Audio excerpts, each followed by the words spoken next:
மலையாளத்தில் பிரபல நகைச்சுவை மற்றும் குணச்சித்திர நடிகரான சீனிவாசன் காலமானார். 200க்கும் மேற்பட்ட திரைப்படங்களில் நடித்து புகழ் பெற்றவர்.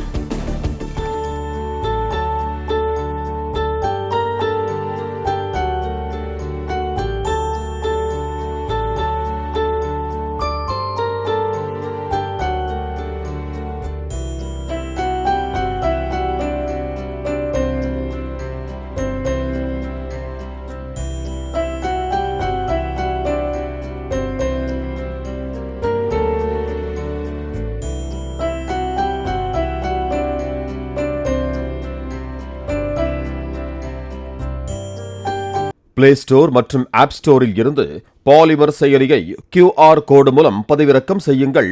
செய்திகளை உடனுக்குடன் பெறுங்கள்.